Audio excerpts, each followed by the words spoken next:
today what we're going to be doing is talking about like college housing, because I know like when I was a senior in high school and I was like thinking about where I was going to go and all that, I did not understand. Like I understood either you have a roommate or you don't, and like either you live on campus or you don't. Like that's really the whole gist of what I got. So what I did was broke down all of the college living situations I am familiar with and or have lived in, and I'm going to tell you a little bit about all of them, and maybe it'll help you when you're making your decision. So first, bottom of the barrel is dorm living. Dorm living is something we all got to do at some point or another. Most freshmen at most schools have to live on campus, and a lot of the time it's in a dorm. So dorm living is kind of like, you'll have the furniture like you see here, but it is very cramped and kind of closed corners. Normally you have a roommate. I have heard of people having single dorms, but that is mostly that I have heard of, mostly in situations where they are sophomores and freshman dorms because of like credits or just because they chose to live there. Like, you know, it's not like the norm. When you live in a dorm, normally there are community bathrooms, which means at the end of the hall or on the corner of your hall, depends on how the building's made, that's where the bathroom is. Therefore, most dorm living situations I have heard of and experienced are not co-ed, or if they are, it's by the floor.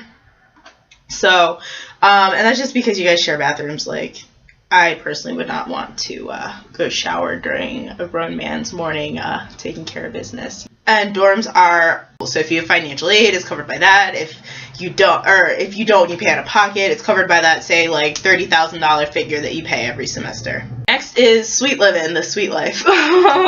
So if you are going to school and you're going to live in a suite, I'm going to show you this little diagram kind of thing I made because it's hard for me to explain how a suite works. Okay, so your suite may look something similar to this. I wrote suite and then drew the picture the other way and then started flipping the paper. Whatever. It's like, it's drawn very interesting. So normally, like, here's your front door where you would come in, and this is normally a common area. Most people I know don't really have anything in here. It's just kind of like right before you get to the bedrooms. Okay, so if you turn one way or the other, it depends on how your suite is set up. There's normally like a sink, not a kitchen kind of sink, just like a bathroom sink. And over here on the sides are normally one or two bathrooms, and they normally both have showers, and like it's just like a shower and a toilet, and here's the sink. Here are the bedrooms. Normally in suite living, I've heard of it being two people, like two people here and two people here, so 4 people in one suite. This would be your front door if you didn't guess. So I've heard of there being schools where there's 3 people in each suite, but suites tend to be a little smaller, so yeah. And I mean, I'm sure there's also schools where there's 1 person in each suite. And living in a suite, it depends on your school. Like, I know that because you have your own bathroom in your room, most schools that I've been to, the suite is like a boys suite, girls suite, boys suite. Like, it doesn't matter. It's co-ed. But inside the suite is only one sex. You normally have a bathroom, but no kitchen. You have like a sink outside of your room, where I know a lot of girls put like their straighteners and hair appliances and stuff like that. But yeah, that's just all it is, like a counter and a sink. I've never really heard of there being a kitchen in a suite, because then it's basically the next type of living I'm going to get into, called ASL, apartment style living. Okay, and I made another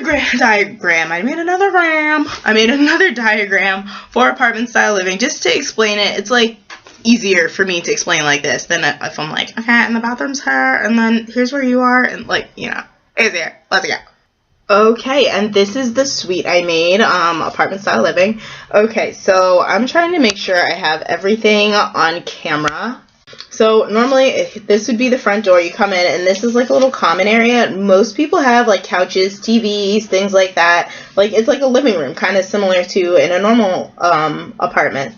Over here is normally where you have like a little mini kitchen. You'll have like cabinets and like a sink, and like you can keep some like tiny appliances like a microwave and stuff like that. But I've never heard of anyone saying anything over that. And then it again, similar to the suite, has the bathrooms, but the sinks are inside this time. Like, it's like a full bathroom, like shower, sink, toilet, like everything in there. Singles, I'm sure you can get one with 5, 6. Like, I'm sure there's lots of people that you could fit in here.